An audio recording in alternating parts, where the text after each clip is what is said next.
has been enriched by previous aid efforts by looting.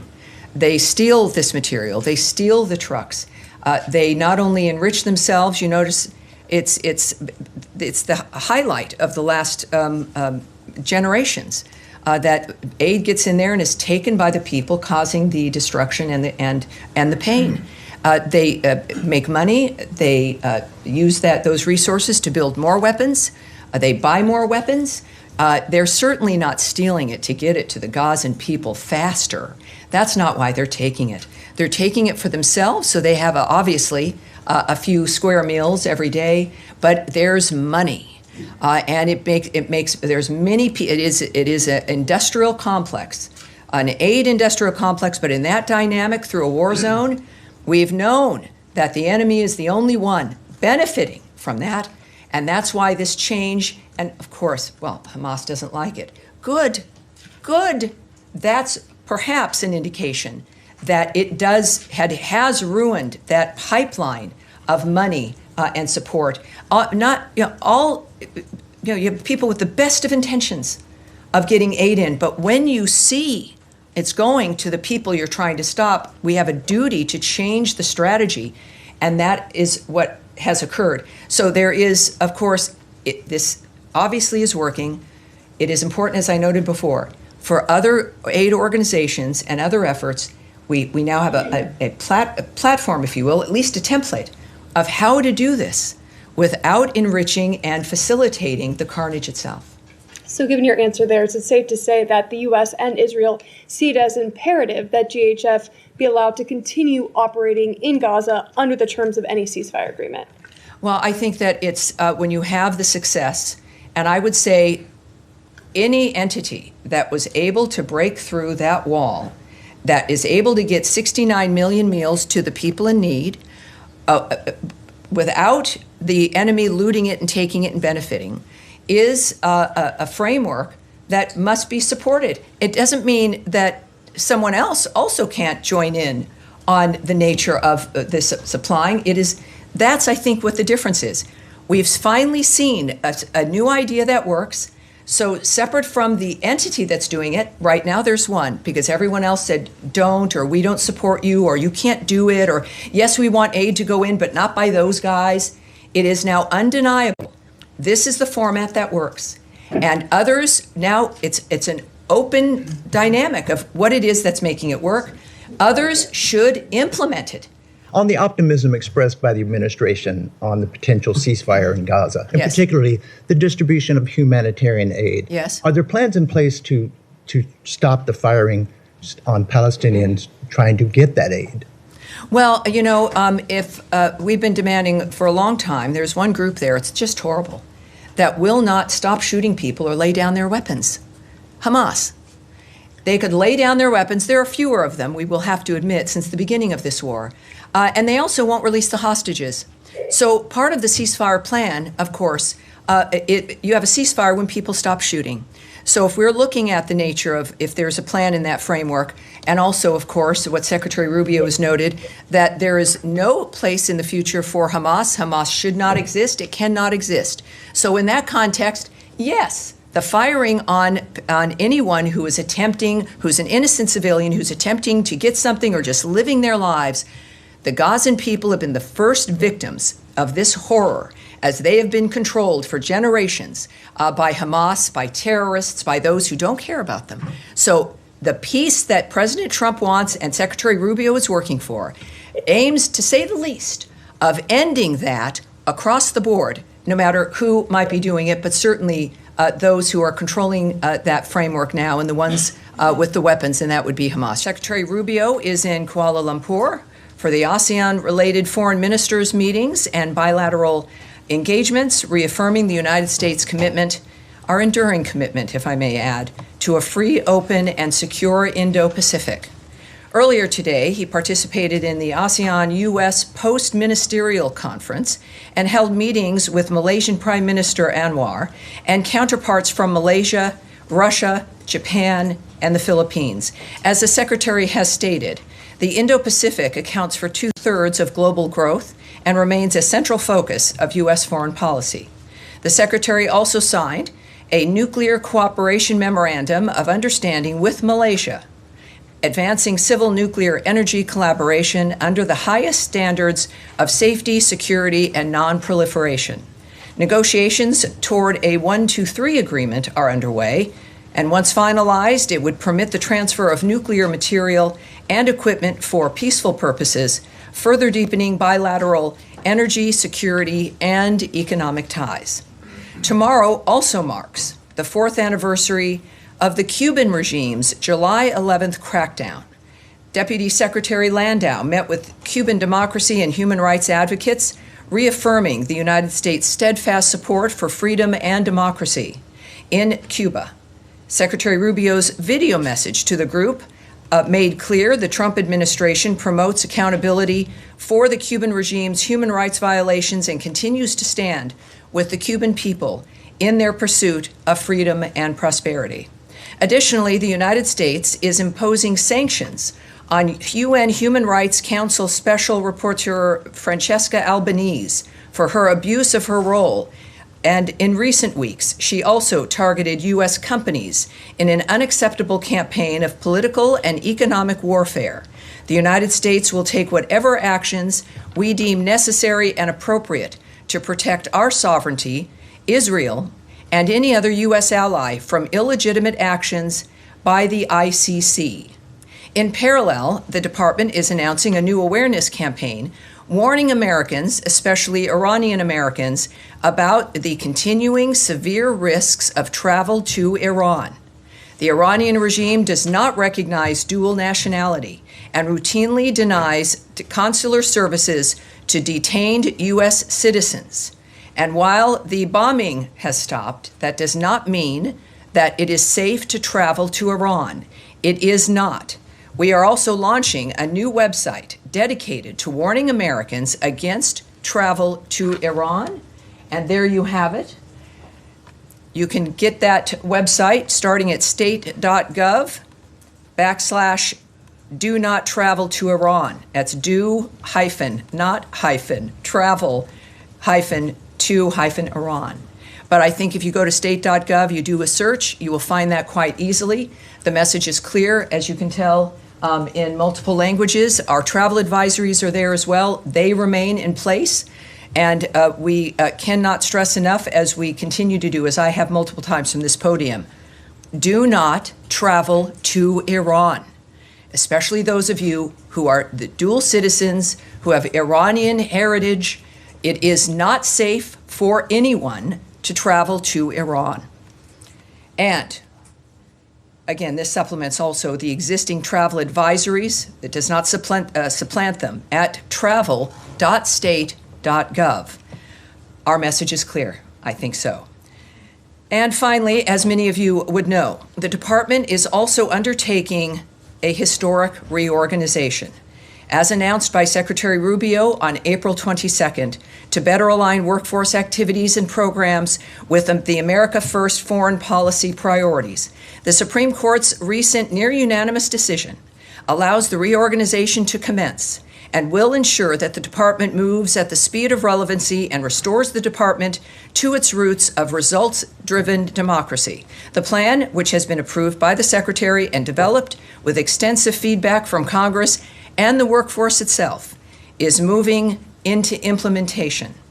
I do also want to make a note here, as my experience at the State Department now moves into its 6th month.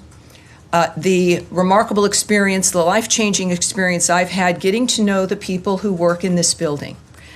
There are tens of thousands of them, and they are at the heart, whether they be political appointees, foreign service officers, or career individuals, people who have made their career, their service for this country, something that has been a part of their lives for a long time. It has been a remarkable experience to see how this building works, how the people work together moving forward to promote and to implement American foreign policy through the commitment and their patriotism. I have to say that in the midst of all of this, it's been, again, very transparent. I've been proud of that coming from the leadership of this building, as we've discussed this many times. And now this is the point where it begins. And all of us understand, and it's sometimes difficult, as any enterprise in America has learned, that when change is necessary. But in this case, we've inherited a dynamic that needed reform, and we are taking and implementing reform. And of course, in the midst of this, know that the people who've committed to the State Department and to diplomacy, that they know also this is not about them. This is about making sure that the State Department is able to operate in a manner that makes it relevant and effective. That is what the American people want. It's what all of us want. And in this dynamic, that's exactly what we're achieving. So it is. It's been a long road. Every day is one that I'm very proud of working here. And of course, every briefing I'm proud of. It's always very different, the briefings. But we will start now with today's briefing as I take your questions. All right. Andrea Mitchell. Yes, ma'am. Well, before I ask you about Ukraine and the possibility of sanctions and strong support from this department for sanctions, given what the president said about his impatience with Vladimir Putin after the secretary's conversations with Sergei Lavrov. Yes. Let me just say that for the workforce, for those who are going to be leaving foreign service as well as civil service, many of whom I and my colleagues have worked with for many, many years, if not decades, to be told that, as you just said, you're going to make it relevant and effective. You're basically saying that they are not relevant or effective. Well, I'm glad you because thousands of people are going to be losing their jobs. I think that is, Andrea, it's the antithesis of what I've said. That this is not a matter of the individual being targeted or an individual not being right. This is about being able to be effective due to the size of the organization and to the structure of the organization. This involves, as you all receive material and a new org chart and all these other kinds of wonky things, that this is about an entity that has grown unsustainable over the years with elements related to the Cold War and other elements that we have moved beyond, but still stayed. An aspect that you have a size and people working on things that are not within the framework of the modern age or of what we want to accomplish. And certainly the decision that the American people made last year, that Donald Trump's vision about what the world should be in the context of how America can be great again and what we can contribute as Americans, that when something is too large to operate, too bureaucratic to actually function and to deliver projects or action, it has to change. And it's not the fault of the people who were misled effectively by certain administrations that grew this department into being irrelevant. We must be able to contribute to a world that we've seen in the modern age can destroy everyone's lives. Our department, the State Department, can make the difference with diplomacy. And Donald Trump is the highlight of that. So I will repeat, as I said, this is not a statement about the individuals who are affected in this building. It is a statement about a structure that needs to adapt, that must be smaller in order for us to be relevant, but even more than relevant, effective, quick. We've seen, even just in these past 5 months, how quickly things can change and what can happen when you move at the speed of relevancy. So no, I would, and it's unfortunate, Andrea, that you would take that point and move that point, because nothing could be further from the truth. And it's exciting for the people who are here and the people who've committed their years to the State Department to be able to watch it become even more powerful through diplomacy and making the world safer again and better again and healthier again. They can be proud of that because they've contributed to that, and we're determined to make sure we continue it as well. All right. Well, yeah. Well, am I able to ask my question? You have a question about, yes. I had a question about the importance of sanctions right now at this pivotal moment for Ukraine, given the president's stated impatience with what he saw as misleading understandings, of course, from the Russian president. Well, the secretary made some comments earlier today in Malaysia, and in part he said, our strategy is to continue to engage all the parties that are involved in finding an outcome to this conflict. I echoed to Lavrov what the president said, both the disappointment and frustration at the lack of progress in peace talks or in a path forward. We hope that that can change, and we're going to stay involved where we see opportunities to make a difference. He also said that the Russians shared some ideas that he said he would take back to the president. And of course, we will see what he says. The president is the guiding hand of these kinds of decisions. And other than that, of course, this is a meeting involved with diplomatic discussions, which I will not get into the details with. All right, Humaira. Hi, Tammy. Thank you. Sure. Just to quickly go back to the reorganization, you said it's moving into the implementation phase. Can you say when the first RIF notices will go out? Is it tomorrow? And apparently the judge wanted to see the RIF plans. That was a demand from the court yesterday. Is that going to slow down the sending of the RIF notices? First, of course, I won't comment on anything that's moving through the legal system or the requests of the legal system. And also, I will not, other than saying that the Supreme Court decision has allowed us to commence. And that's what we're doing. But I think it's fair to say that with everything else that happens here, it will happen quickly. This is not going to be an extended wait for people who are listening and watching in this building or fellow Americans at home and around the world. This will happen quickly. We understand that there has been a delay, not to our interests, but because of the courts. It's been difficult when you need to get something done for the benefit of everyone. So it will be quickly. I cannot give you the timing, and again, won't discuss any legal aspects that may have arisen as well. Okay, two quick things. Yes, one ma'am. is on Russia, and the other one is about Steve Witkoff. Follow up to Andrea's question. Are you able to tell us at all about this? What's new about these ideas or comments that is going to open a path for peace, which the administration has been trying to do? Well, what the secretary said was that he would bring the new ideas to the president. We didn't say that they were going to open a path for peace. So don't read into Isn't the nature. that what you guys are trying to do? And that is in the process of the diplomacy that the secretary undertakes, that he's in a conversation with Lavrov as an example, conversations the president would have with Zelensky, the president of Ukraine as an example. These are things that are important to realize. They're not static events that stand on their own. They are part of a fluid dynamic of conversations and negotiations. We are, as the president has said and the secretary has said and engaged in, we'll speak with everyone because every step makes a difference in the decision that you have to make in the end. And that's where we're at. The final thing is an Israeli airstrike hit Palestinians near a medical center in Gaza today. It killed 10 children and 6 adults. I'm wondering if there's been any outreach from the U.S. government to the Israeli authorities to take any steps to ensure civilians aren't killed in this? Well, I can't speak to that particular event. I would direct you to the country of Israel for answers in that regard. But we have said repeatedly that we decry the death of innocents. It's why we do what we do in so many countries around the world. It's part of what informs our action. And at the same time, we know that it's a war, and we stand by Israel, to say the least. And we also know that Israel, when it is due, investigates, and we will wait to see what their action will be, and we'll keep you up to date, obviously. Yes, Jen. Can I follow up on that, Tammy? Sure. There used to be mechanisms in this building to look into incidents of civilian harm using U.S. weapons. Do those mechanisms still exist, and have you come to any conclusions with regard to Gaza? Well, I can tell you again that the choices that we're going to make diplomatically in reaction to another country's actions or the nature of what's happening around the world, I won't discuss at this podium, or what our process is. But I can tell you that what I've experienced, and I think what all of you have seen over the years, is that we have mechanisms like that because we care about those issues.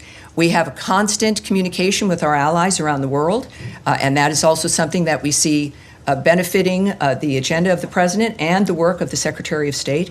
So clearly, we care about these issues. We're acting on them actively every day. And that will be one, obviously. I can update you on that, I'm sure, as we move forward. And then quickly on GHF, my colleagues and I reported that there were a number of internal concerns about funding GHF that were raised prior to the approval. Can you say whether the Secretary was aware of those concerns and why that approval was granted despite these? I know we've had that conversation before. First of all, I can give you an update. There's now 69 million meals that have been distributed to date at 4 distribution centers, all while preventing Hamas looting, which is, of course, an incredible feat.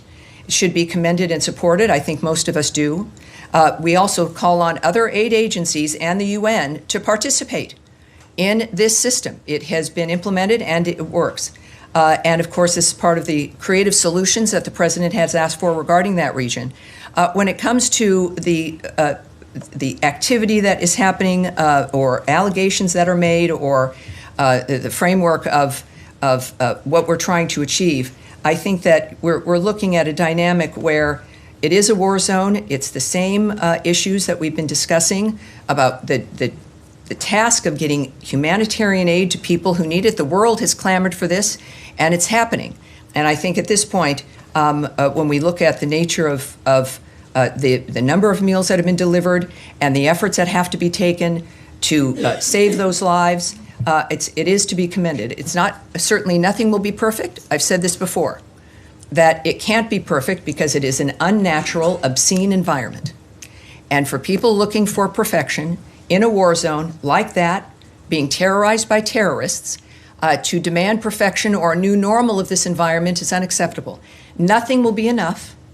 And so that's why we've got to have a solution and an end, a durable ceasefire and a durable peace, because otherwise the suffering and the carnage continues, and that's what we're working to end. All right. Yes, Alex. Thank you, Dr. Rashid. I want to go back to Ukraine, press you a little bit more, if I may. You said the secretary will inform the president about the new ideas. At what point do you guys are planning to inform the Ukrainians? I'm sorry, what are we? The Ukrainians, I mean, they are in a talk. So are you going to? Oh, well, obviously, I'm not going to speak about every conversation or connection we have with partners that we're working with every day, all the time.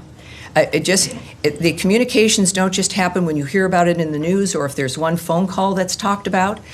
These are, in every region that is required, special envoys and discussions and help regarding ceasefires, or at least finding where you can find some common ground, is a 24/7 operation with innumerable people working on it. So when it comes to the Ukrainians, our friends, President Zelensky had a fabulous phone call with President Trump. That was discussed somewhat publicly. Certainly when it comes to the issue of armaments and defensive weapons, essentially, that was discussed publicly. And of course, we have news in that regard. So you might not hear it in the news. It doesn't mean that we're not talking quite often, if not all the time, with our Ukrainian friends. Thank you. And going back to Andrea's point earlier, we all heard just 2 days ago from the president that he expressed his frustration of Putin, yes, saying that he was lying to him. Mm-hmm. And then we also have seen past few days, Russians have been engaging in record-breaking attacks, Kiev or other cities. Why do you think Lavrov deserves a secretary-level meeting, given all this background? Well, again, a lot of people didn't think Putin should be talked with at all during the last administration. He wasn't talked to for 3 years.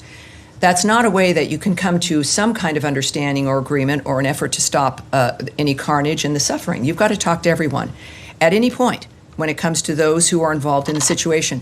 To say nothing of the leverage that we have with the ideas and the power of President Trump, and clearly the effectiveness of Secretary Rubio in the midst of this. At the same time, the escalating Russian attacks, the president's been clear, they're abhorrent. I can say to you here that we strongly condemn Russia's escalating attacks on Ukraine and extend our deepest condolences to the victims and families of those killed. Every week, we see reports of Russia setting new records for the scale of its aerial attacks. Every nation wants to have records, but not that kind. As Secretary Rubio said today, we've seen an acceleration of attacks. President Trump's number one interest is to stop people from dying and the destruction that's going every single day. He is going to do everything he can within his power to end this war and any other war he has a chance to end. We're going to continue to work at it. We understand that these things take time and patience, but obviously we are also frustrated that more progress has not been made. And I, again, would remind you that that's an opinion regarding the state of situation now in the midst of ongoing conversations that are conveyed publicly And while I won't speak or characterize the Secretary's conversations with Lavrov or any other person, it's clear that this is part of that movement toward making decisions about what is necessary to stop this madness. All right. Yes, Tom. Is there any update on Steve Witkoff's travel? He'd said in the cabinet meeting earlier this week, I think by the end of the week, he expects to go to Doha. So can you confirm whether or not that's happening? And just on what the president was saying last week, which was with quite a lot of certainty expecting a deal this week, what we should sort of read into the raising of expectations. Do you think that it's that close that now there will be a breakthrough by next week, for example? Well, on your question about Special Envoy Witkoff, the answer is no. I know it's a very short word with two letters. I think it's the same in 7 languages. Yeah, well, I have no update for you on his travel. But he might be traveling, but you don't have an update. My comment or lack thereof is not a negative to your question that he's not traveling. The answer is that I don't have an update for you.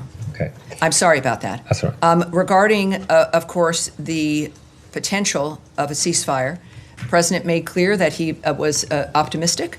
And he's considering his lifelong experience, but certainly the experience over the last 5 months, and even certainly through his first term, with the Abraham Accords, et cetera, and the nature of what's been going on in the Middle East, all of us understand that this is a difficult process. So when you are getting close, when you know the nature of the monsters in this case that you're dealing with, you have a general sense, and especially with how the Middle East has changed dramatically because of the action of the United States a few weekends ago, that the playing field is different. So his optimism is based on the multitude of things that he knows that I don't, and I think that we should maintain the awareness of his opinion and the optimism that he has.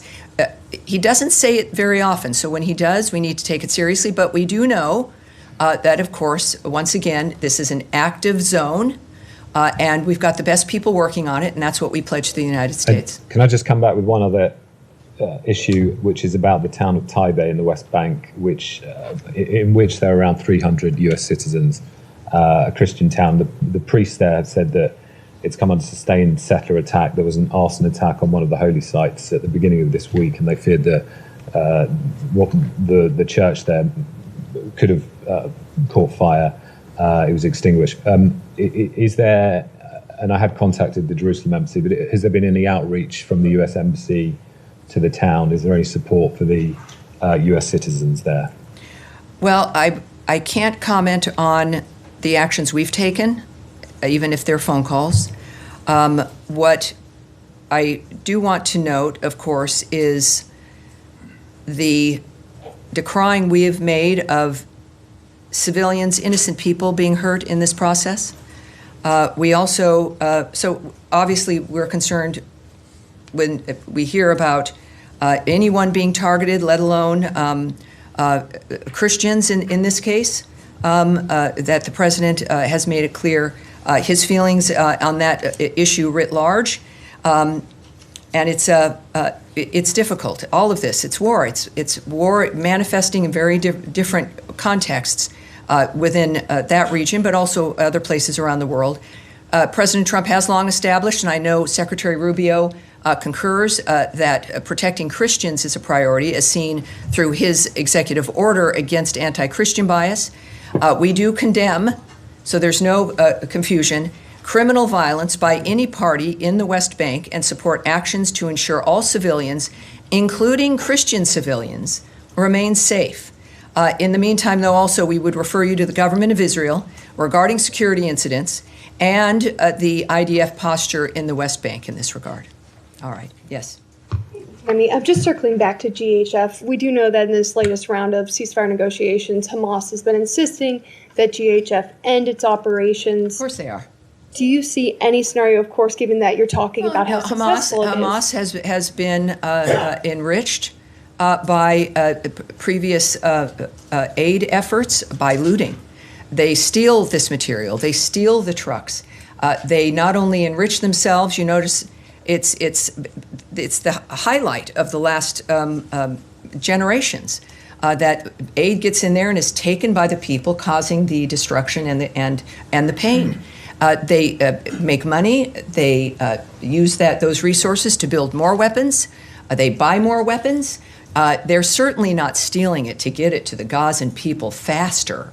That's not why they're taking it. They're taking it for themselves, so they have obviously a few square meals every day. But there's money.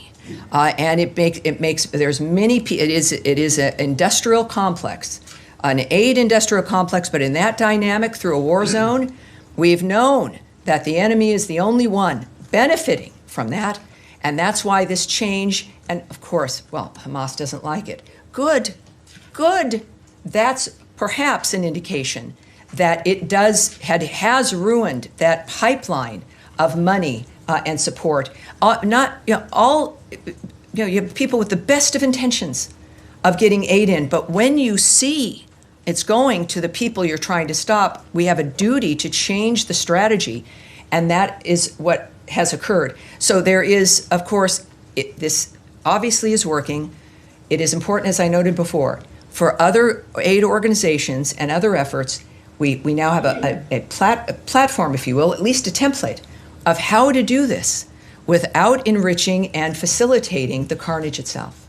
So given your answer there, is it safe to say that the U.S. and Israel see it as imperative that GHF be allowed to continue operating in Gaza under the terms of any ceasefire agreement?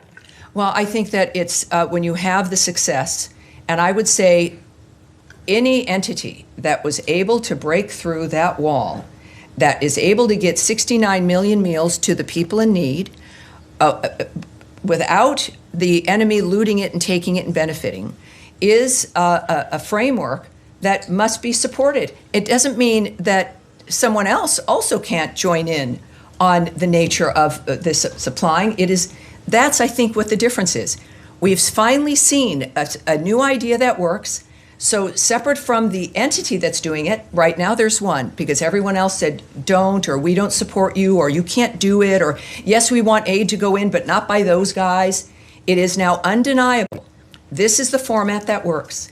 And others, now it's an open dynamic of what it is that's making it work. Others should implement it. Others should come in. There is no excuse to stand on the sidelines either because of envy or because of a political consideration, because all of this transcends those things. It's about feeding people, feeding those children. And this is a dynamic, obviously, that works, and we hope will continue to work. Saeed. Thank you, Tammy.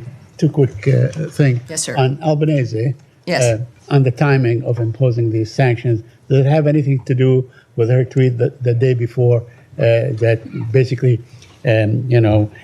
slamming Greece, France, and Italy for allowing Netanyahu's plane over their airspace when they are signatories to the Rome Protocol? I mean, she's talking about technical things. Did that have anything to do with it? No, this has been, and it's a good question because it highlights that this is not an action based on one action or one thing. This has been a long-term issue. And what I will say to you is today, and just more details, the United States is imposing sanctions on UN Human Rights Council Special Rapporteur Francesca Albanese for her abuse of that role to directly engage in ICC actions against Israeli officials.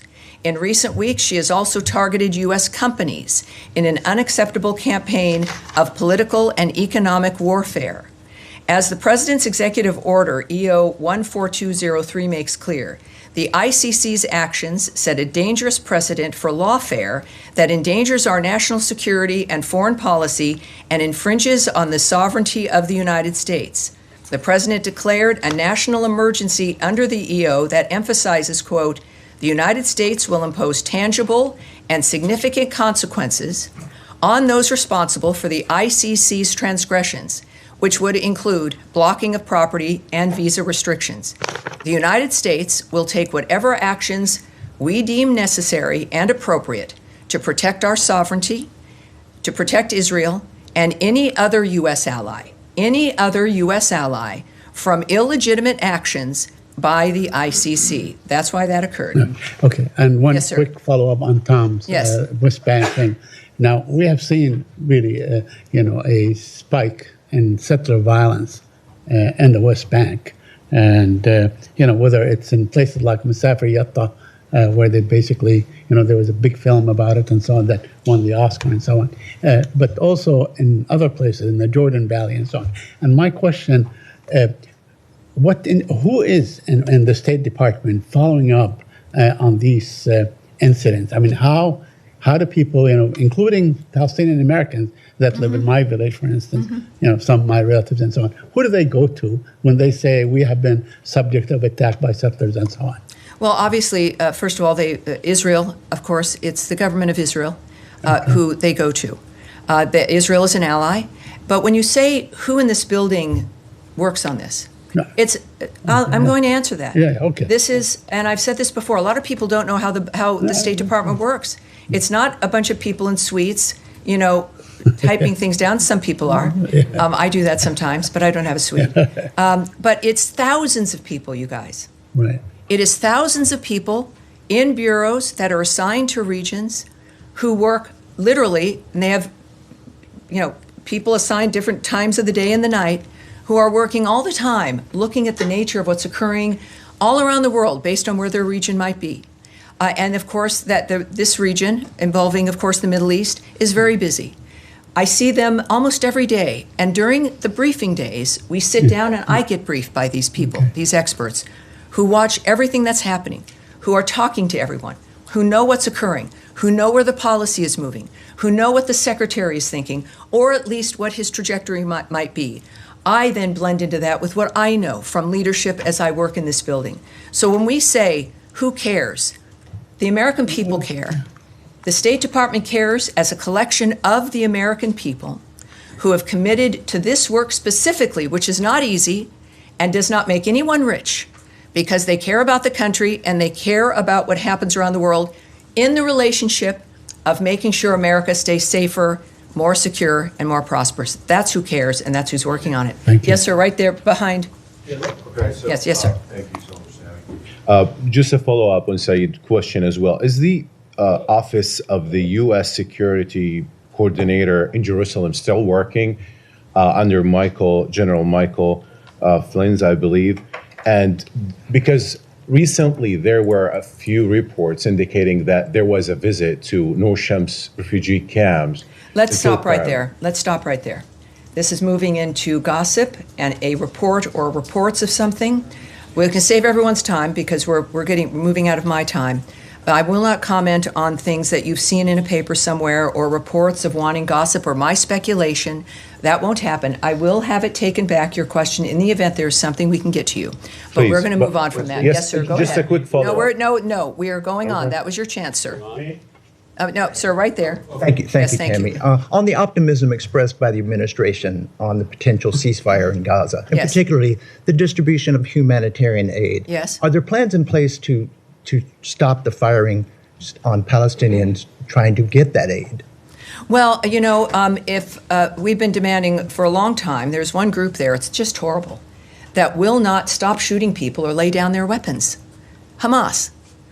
They could lay down their weapons. There are fewer of them, we will have to admit, since the beginning of this war. And they also won't release the hostages. So part of the ceasefire plan, of course, you have a ceasefire when people stop shooting. So if we're looking at the nature of if there's a plan in that framework, and also, of course, what Secretary Rubio has noted, that there is no place in the future for Hamas. Hamas should not exist. It cannot exist. So in that context, yes, the firing on anyone who is who's an innocent civilian, who's attempting to get something or just living their lives, the Gazan people have been the first victims of this horror, as they have been controlled for generations by Hamas, by terrorists, by those who don't care about them. So the peace that President Trump wants and Secretary Rubio is working for aims, to say the least, of ending that across the board, no matter who might be doing it, but certainly those who are controlling that framework now and the ones with the weapons, and that would be Hamas. Yes, at the end of the row here.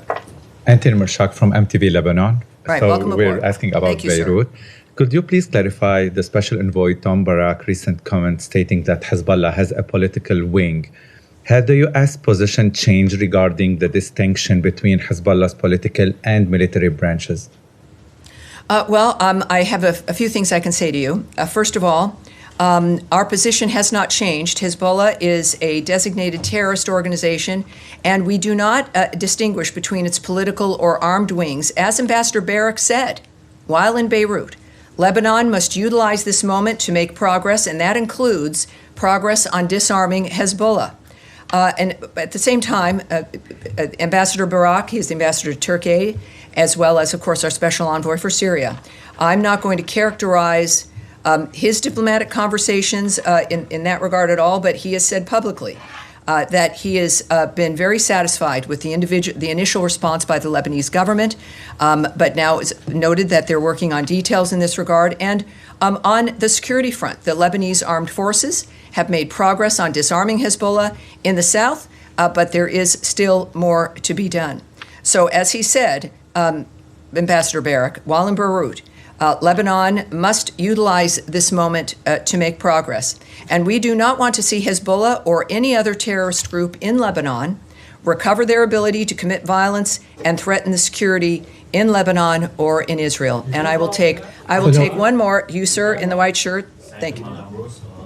Other journalists from Azerbaijan, and recently Secretary Rubio said he hopes to see a peace agreement between Armenia and Azerbaijan soon. And today, Azerbaijan President Ilham Aliyev and Armenian Prime Minister Nikol Pashinyan met in Abu Dhabi. Is there any connection between Secretary Rubio's remarks and this meeting? And does Washington currently have a concrete plan or proposal to support a peace agreement between Armenia and Azerbaijan? And my second question is... Let me answer that, because, get me while it's right here on the front, and I will take your second question, and then that's likely going to be it, because we have a thing.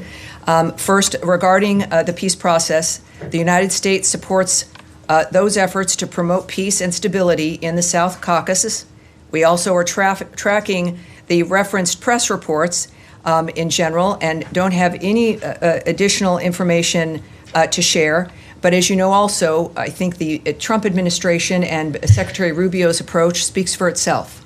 And his remarks at the cabinet meeting is that this is an administration working for peace. They will do and go wherever they need to go. It is not waned. It is because it is the core of the commitment to making America great again is improving, of course, the condition of the world around us. And your second question? And my second question is, for several months now, there has been no U.S. ambassador appointed to Azerbaijan. Could you please clarify if this delay is due to procedural and technical reasons, or if there are any political consideration behind it? And how does the U.S. government view the importance of having a full ambassadorial presence in Baku at this time? Very, very good question. I don't have the answer to that right now, but we will take it back and get it back to you and the full context in which you answered it. All right, you guys, that's it right now. Thank you very much. I will see you again next week, but there will be, of course, updates on everything we're working on throughout today and tomorrow. Thank you. Have a great rest of your day, everybody. Thank you.